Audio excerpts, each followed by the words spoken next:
Hello, and welcome to another edition of Focus. I'm your host, Vernon L. Bowling. 40 years, almost. We're almost close to 40 years. To be exact, about 38 years. We've been presenting you Focus. We've been talking to various community leaders. We've been talking about different events. You name it, we've talked about it that affect the African American community. And for all those 40 years, there's only been a few people who've been connected with Focus. And every now and then you'll hear me talk about Tony. Well, he's very, very important towards the show, getting it on the air, edited, shooting it, and doing everything else. And myself, who's been hosting it. But from time to time, we try to have other people who come on and show a little interest in doing it. One of those such persons is Fatimah Halim. Fatimah is a household word in the Valley, Afrocentric, very connected to the community, and a lot of you know her. She's going to be presenting shows, and she's going to be still bring you things that affect the African American community. So please, don't touch the remote. We're going to be trying to stay up with the times. This and more when Focus continues.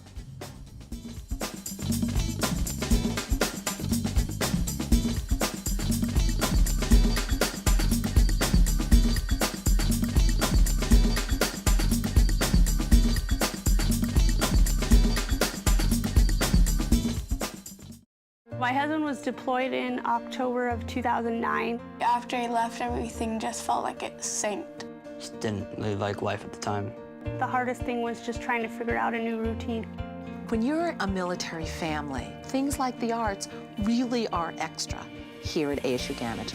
The Arizona Lottery enables 200 military dependents to come to the theater 3 times a year. This is our way of saying thank you, and we can never say thank you enough. My winning streak in life didn't begin with a ranch I'd always imagined. It didn't begin when I bought my very first horse, or with a 10-gallon hat I was thirsting for. It began with a hope and a dream, and of course, that wonderful winning ticket. The Arizona Lottery. You can't win if you don't play.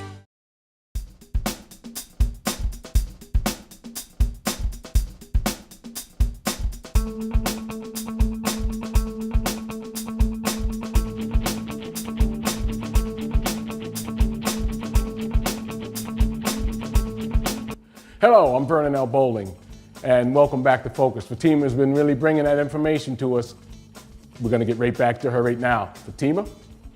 Thank you, Vernon. I am very excited about today's show because we're doing something that we've never done before. We are having a talk. We're just having a conversation with 4 of my dearest friends and family. So I'd like to introduce you to them right now. And we have Isis Rasul, we have Nazla Hassan, we have Rashida Worthy, and you have me, Fatimah Halim. I'm so excited, ladies. So we're just going to have a conversation. There were some wonderful things that we were talking about prior to us even turning the camera on. And I was trying to tell you to hold on to that stuff because it was pretty good stuff. Yeah. And one of the things that I wanted to talk about is the Shonda Rhimes thing that's out right now. Because right now, there's this article, there was an article in the New York Times that, and the writer called her an angry black woman. And she said that she was writing characters that really personified herself, which was really crazy. And one of the things that was pointing out is the new show that's coming out, which is murder, something about murder. Yeah. Well, she didn't even write the show. It was written by a white man. So this woman is writing these things about angry black women. So I just wanted to throw out on the table, here we are, 4 African-American women and women of African heritage. And what do you think about that angry black woman thing? And I'll go to you first, Isis. What do you think about the angry? And just speak up. You know, I at couple different jobs that I've had experiences where normally when I'm working in the workplace, it's normally me and I'm the only black, or maybe one of 2. The other guy's probably out in shipping or something like that. Mm-hmm. And I do accounting, so I work in the accounting department. And on several occasions, I've had, supervisors say, why are you talking to me like that? And I said, talking to you like what? I'm just addressing you. I'm looking you in your eye, and I'm speaking to you like any one other of your peers. But when I say it, it's because, it comes off I've had this experience where they feel like I'm being offensive or I'm being aggressive, and I'm just talking to them just like Bob would talk to them. No different. Right. But because I'm a black woman, you know, are you mad? No, I'm not mad. I just said what I wanted to say and what I needed done, and this is how I need it done. And so I think people have this perception of, you know, if you're aggressive and you're forthright, you're angry. It's not even aggressive. You sound like you were just being assertive. I was being assertive, Right. which has been interpreted as being aggressive. So, Rashida, you had some feelings about the Angry Black Woman title. I did. Come on, speak up now. Forever hold your peace. I have lots of feelings about it, I guess. Probably the first thing that I thought about when I read the article, and I'm a huge fan of Scandal and Shonda Rhimes, and it's not because she's black, it's just because I think the show is It's good amazing stuff. and It's good writing. stuff, Great right? TV. Who knew at first, right? I mean, who knew? Exactly. Is that, you know, I think probably the biggest mistake is the person probably had no business writing that article. I think that they called themselves being entertaining and kind of coy, and some of the little language that they used or what have you know, is one of those things that just kind of backfired. So my advice probably would be that it's probably not the best practice to speak of a group or an audience that you are not part of or very familiar with, and that kind of probably keep you safe from making comments or saying things that are offensive, because I just think that the writer just really was a bit ignorant about African American women to be writing and speaking on behalf or about them and generalizing. That being said, And the same note, I have experienced the angry black woman. and you've been an angry black And woman. I've been an angry black woman, and I think that that also can be a generalization. I just think that I'm probably just in a space where I feel like we just have to be really careful about labels and terms that we put on people. I think there are angry black women, and then I think there are black women who are happy and skipping around and through life. I've met some angry white women. I've met some angry Latinas. Thank I've met you. some angry women. And it didn't Angry matter what women. color they were. They were just Exactly. angry women. I totally agree. So, you know, so to judge a whole group and Right. saying we are angry. Right. You know, and then on the other side of that, because I got a flip side of that too. We got reason to be angry about a whole lot of stuff. You shooting out kids down in the street. You're not you this glass ceiling thing. You're not hiring us. You got the housing situation where we had to create laws. So we have reason to be angry. However, we're not always angry. We are not always angry. So, Naza, do you have a point that you want to make on that We're one? not always angry. In fact, I did read the article, but I was a little confused about it because it appeared to me that she was also giving notice that Shonda Rhimes was rising. Yeah. Be careful. Be careful. Yeah. There's a black woman rising amongst you guys. Who have risen? She has risen. Yes, You yes, know? exactly. Well, did you guys And hear so- Shonda Rhimes' comments about it? No. Did you guys hear? I heard a little bit. What did Just you a say? tad. Which I thought was most interesting, even more than the article. She said that even as a black woman, she's tired of when she's interviewed people asking Yes, her, yes, I how did. does it feel to be a black woman and being executive Right. As opposed to director?" asking about the characters, As how she, her opposed to asking about process, the her characters. development. So even right. her as the person, you know, writing the shows or whatever, she says, I'm tired of it being about me representing the black woman. Yes, I'm a black woman, but Yeah. I don't want to be the representative For for all the black black women. women. Well, And not only this. that, she says, why can't I get an interview the same way Chuck Lorre and all those Right. other big producers get You interviews? don't ask the You don't white ask, man, how does it feel to represent and write about white men? people. Like, yeah. You know, and so so I it's- think that's yeah, I totally important. agree. That question, too. yeah, good point. Because Yeah. they never ask that. They No, don't say that. so she wants to be talked to as if she's a producer, which she As a is, producer, and a not a writer. black Yeah, woman as a producer. So just a to ask producer. me about my process. Ask me about how I develop these characters. Ask me how did I come up with this idea. No one asks her that. Right. How does it feel to be a black woman and writing about black people? And- Right. Yeah. So okay, let's go on to another question, and this one is about Ferguson, Eric Garner, all of the craziness that's happening out there. There's a school of thought out there, and maybe it's my school, that says that black women should arm themselves.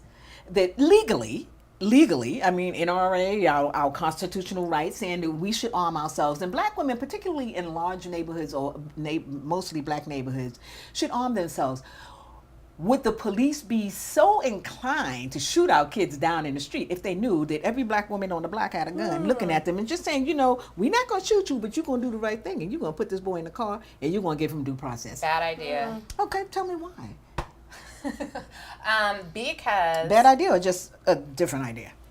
I think that's a bad idea because I think lightweight, that's what Chicago, Illinois is dealing with right now, where everyone decided to arm themselves, take laws into their own hand, go about doing That's not this. what I'm suggesting. Well, I am certainly not think suggesting I that. don't think that's what you were suggesting, but I think that's one of the consequences that could happen.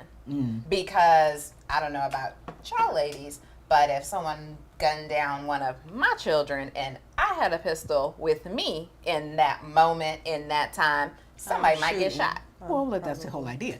But Yeah. but the whole idea is But, I mean, if you would are that really solve wrongfully, it? well, you know what the Bible says, an eye for an eye, a tooth for a tooth. True. That's what the Bible I says. mean, What?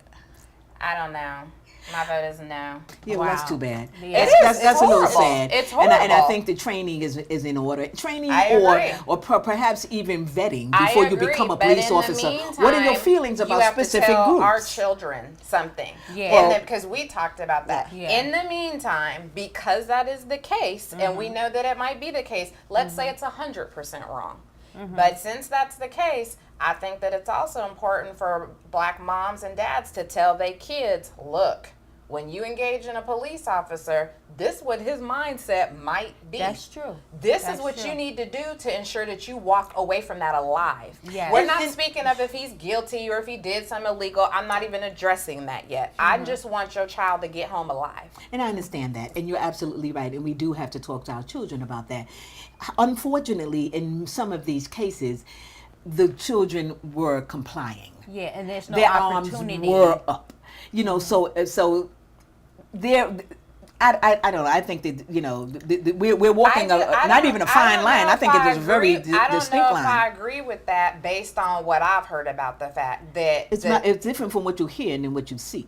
If that you he saw was complying, because from my his arms understanding were of what up, I honey. read, there was a physical altercation first and we the have to police also car. at the police car. and we have Yeah. to I in no way say so. Then that should have made him absolutely No, not. but when he But- shot him, and I think that this he is was- a whole. there was a I think that's distance another story. between them when he I think shot that that's a him. whole That's nother possible. story too. But at the same time, we have to also look at truth. There's always going to be a conjured story to justify what you do. So we don't know what the truth is. All we know Agree. is what we see, What we can see. on Pieces television. of what we right. see. Okay. Well, We can I say- wait, no, hold that thought, because we're gonna have to take a break. And when we come back, we'll continue with some exciting topics. So Okay. come back.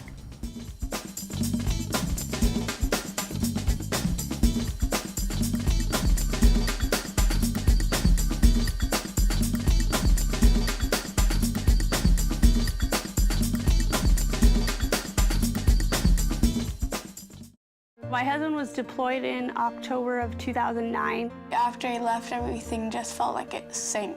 Just didn't really like life at the time. The hardest thing was just trying to figure out a new routine.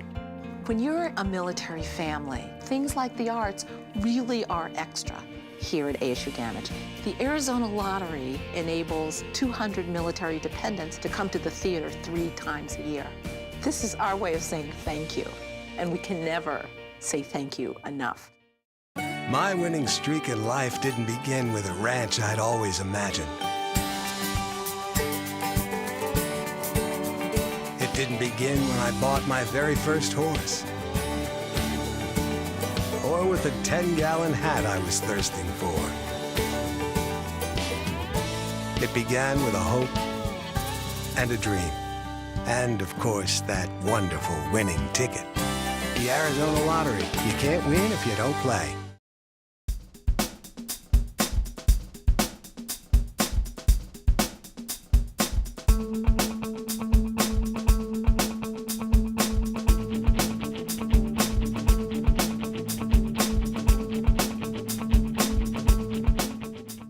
Hello, I'm Vernon L. Bowling. And welcome back to Focus. Fatima's been really bringing that information to us. We're going to get right back to her right now. Fatimah? Thanks for coming back. We have an exciting show today. With me is a very dear friends of mine, as a matter of fact. We have Isis Rasul, Nazla Hassan, Rashida Worthy, and I'm Fatimah Halim. And we've been talking about a potpourri of wonderful things. I don't know how wonderful they were, but certainly we've been talking about different topics. And what we ended off with was the police killings. And but I want to kind of shift it a little bit, shift the thought a little bit, because one of the things, Nazla, that you talked about in reference to this is that there was that Blackout Monday, right? We have in the civil rights movement we had boycotts that were very effective, but they lasted months. As a matter of fact, the big one lasted a year. I mean, the real big one lasted a year, and that would be the Montgomery bus boycott that lasted a year. But Blackout Monday, that's one day. I mean, to me, I don't particularly care about it because it's not long enough for me. That's like closing your doors on Christmas. What kind of effect is that going to have? Right. But you wanted to, what do you think about that? Blackout Monday. Yeah. Well, it's not, it's something that, if you're passive and, you just want to, be with the crowd, that's fine. Hang around, jump on the bandwagon, that's fine. But in order to make change, then, the people who we want to make change, they have to feel it financially, and Blackout Monday is not going to do it. No. Neither will a protest or a march. Exactly. Oh my gosh. Thank you very much. I just have to clap Thank you. because Or I'm singing always We Shall telling, Overcome. Yeah, I'm always No. telling people that, like, are you going down the march? No.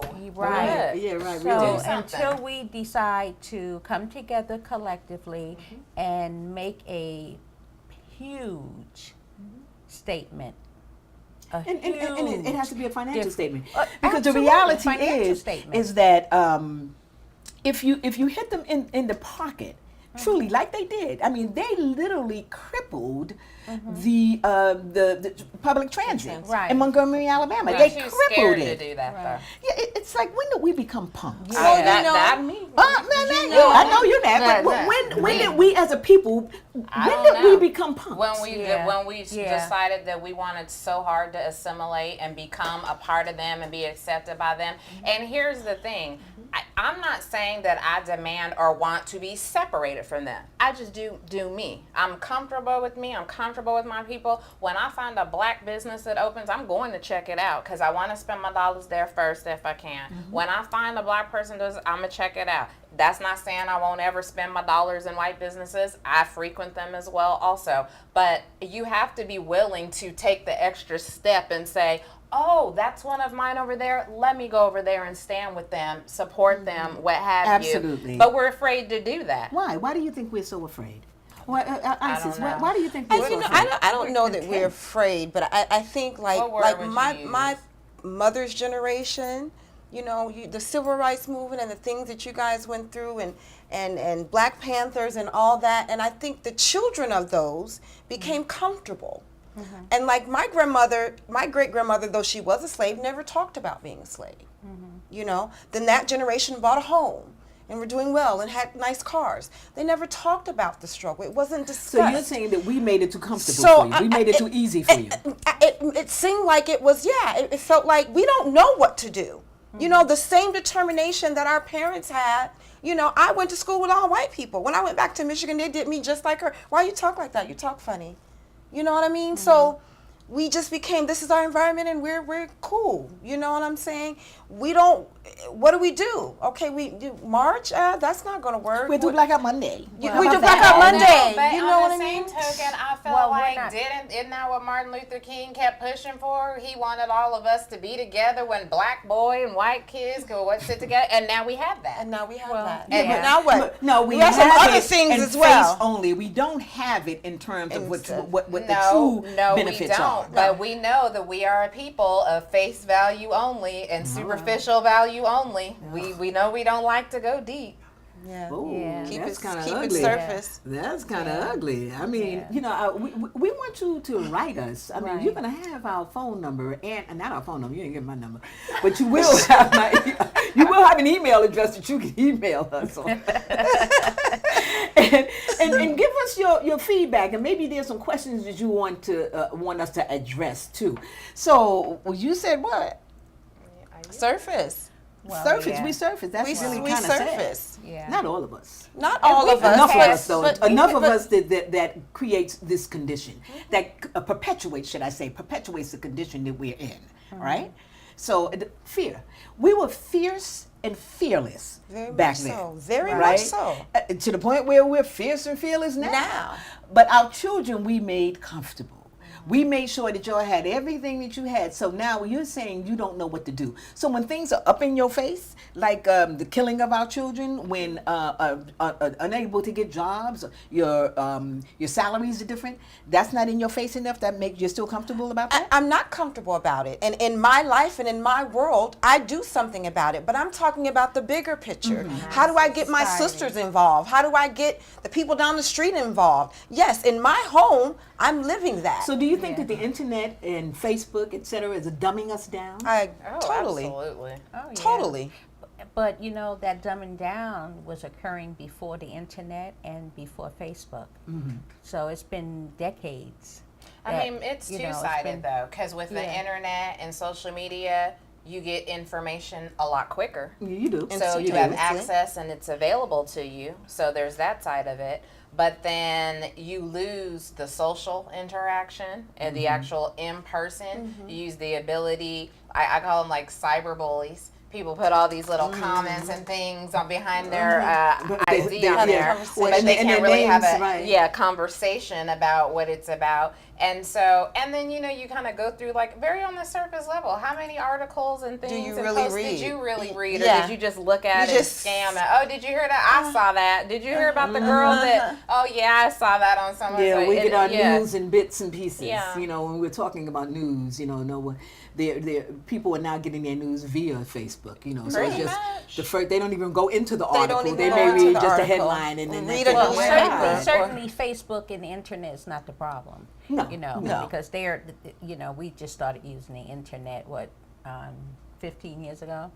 Regularly, 10, 15 years degree, ago. right. So are we passing down information to our children?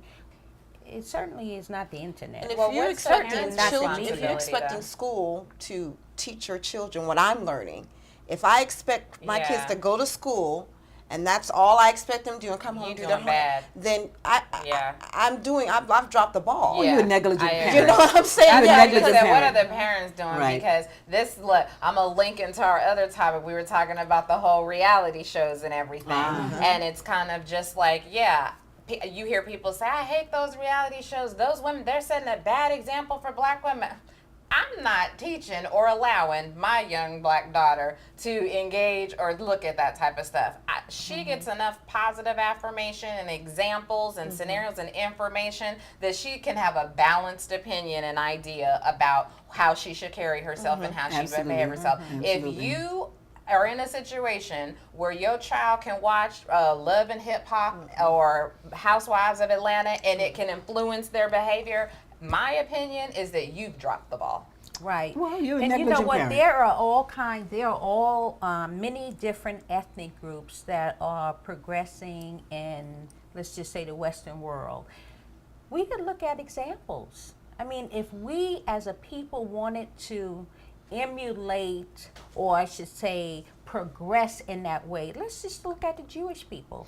Oh, Okay, honey, you go so to there New are York? many examples. Oh, honey, and Elijah Muhammad So- said that. The Honorable Elijah Muhammad said, he said, what you want to do is you want to look at the Jews Look- and see look what at they're the doing. Asian The people. neighborhoods, the schools, the businesses, Right, and they right. they There's spend no- their money with their own. They spend their So, money with their great own. examples of what to The do in terms Asian of people, developing. the Yeah, Asian people, they absolutely. come here, 15 or 20 of them live in a one bedroom. I go to New York, I can't even sleep with, I can't even hang out with, a relative who only have 2 bedrooms and 2 people in the household. So, they're coming here and they pulling They're making the their income sacrifices. one by one. They open businesses. I mean, there are examples of how to prosper and how to change things around How to and make keep change, your right. money in your community. Recycle the black dollars. Asians recycle the Asian dollars. Well, Jewish also- people recycle. It doesn't mean don't. It doesn't mean don't that. buy other people's products and services. They It also just means invest and they build save. and help build. A community that builds together, prospers together. Yeah, well, there are some schools of thought. I'm throwing the school of thought, and generally is mine, but there are also some schools of thought that says, I got mine, and they have the mentality of the dominant population, and that is We've seen it. that rugged individualism. Yes. So my Yes. goodness, we really don't have any more time. I cannot believe Wow. this. This has been We absolutely ran out of wonderful, and time? we're going to have to do this again. So, wait. Tony is saying that we just another break. That's all. We will be back. Okay. Come back. All right.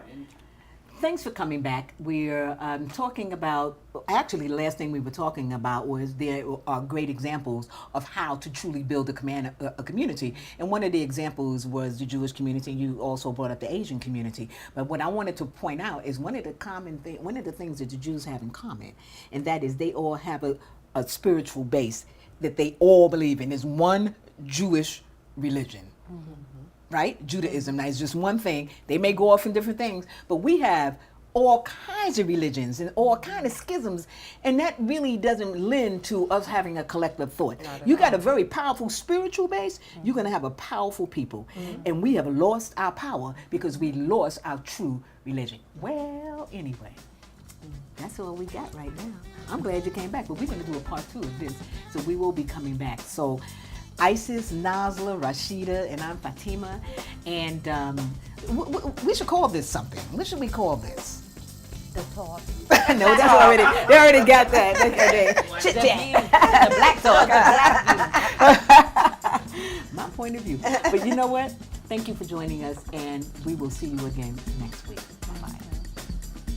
Hey, I hope you enjoyed the show today. Fatimah Halim did a great job, and we want to thank her guests as always. And speaking of always, if you'd like to communicate with us, you can still write to us at Focus, P.O. Box 33697, Phoenix, Arizona 85067. Or if you'd like to email us, please email to us at the address that's on the screen.